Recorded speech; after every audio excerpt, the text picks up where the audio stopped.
your feelings are going to betray you.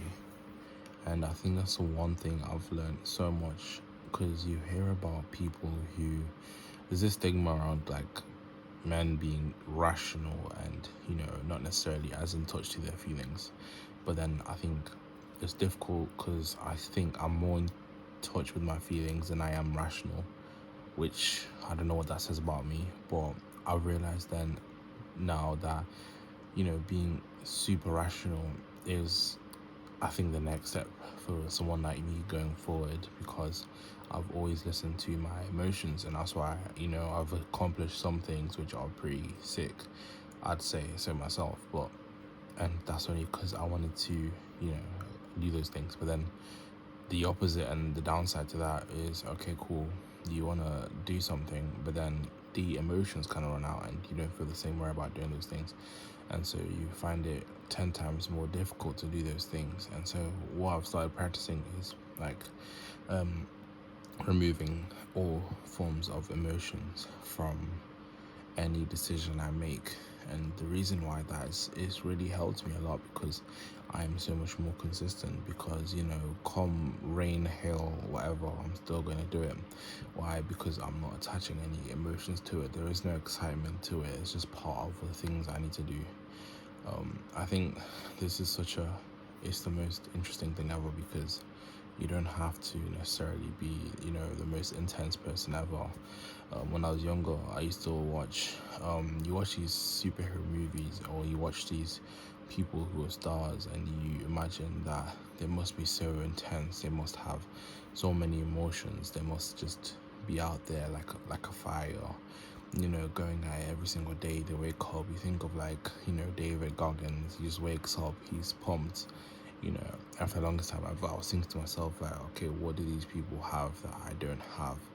Because I could do the same thing. I could wake up, I could work just as hard, but then the next, say for example in 2 weeks time, if I'm not feeling that same level of emotional intensity, then I'd think to myself, okay, cool, I'm not gonna partake in that, I'm not gonna do it anymore. Why? Because I don't feel it. And I'm so glad that I learned this now, because it's helped me. Because I think most people, like for example, when you think a lot with your emotions, right, it helps you understand yourself as well. But then it's kind of a handicap, because the version of you that you're understanding is like, it's almost biased. It's super biased. It's biased in, like, your emotions are biased into protecting you, keeping you safe, recognizing a change in environment, and also allowing you to be able to essentially not die. Because you may feel something's wrong, you may feel, oh yeah, I'm getting done wrong in this situation. But then also being rational is like, it's kind of that balance between keeping you safe and then achieving the goals that you want to achieve, recognizing that you're not always in constant survival.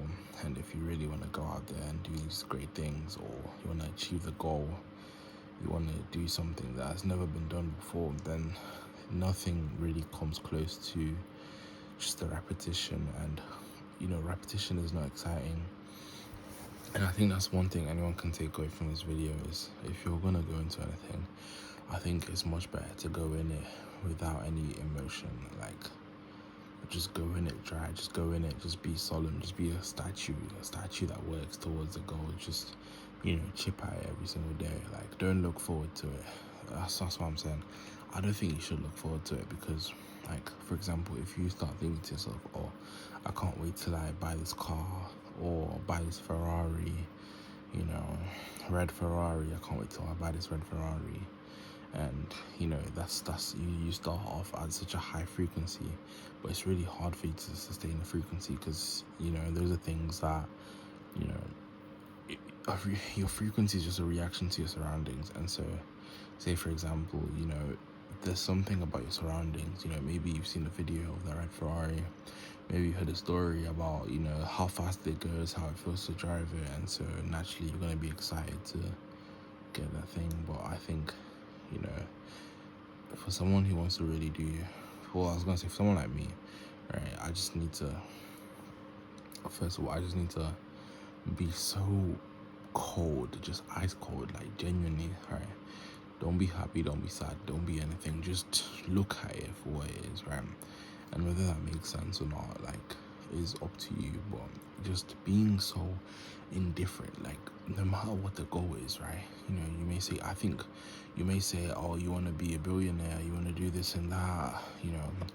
Listen, I strongly believe that anything can be achieved given enough time, right? 10 years is more than enough time. 10 years of no excitement, no feelings, whatever. Just doing something like towards your goals, right? And in 10 years' time, 10 years, you could do anything. 10 years, bro. 10 years. 10 years of doing the same thing over and over again. I went 2 weeks doing the same thing over and over again, and I thought I could do anything, and so, yeah. I'm gonna start, like, for example, like, for me, the most recent things, so one of the things that, I want to do as a Christian is obviously read the Bible and pray more. There was a time period where I used to do so much prayer, like, so much prayer.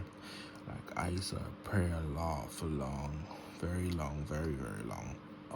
But then it was out of, like, excitement. So, like, oh, if I go on a 3-day fast, no food, no water, God's gonna come down and I'm gonna ascend into heaven, all this and that. But these are all things from excitement, this and that.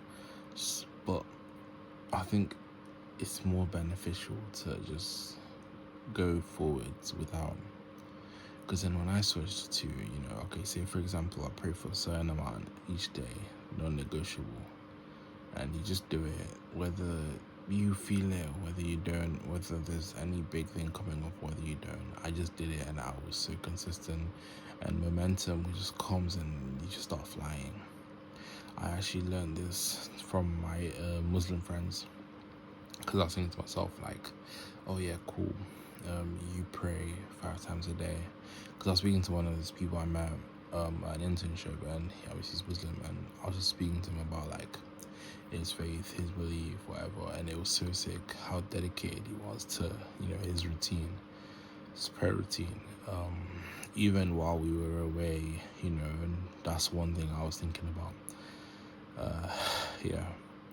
So, I mean, yeah.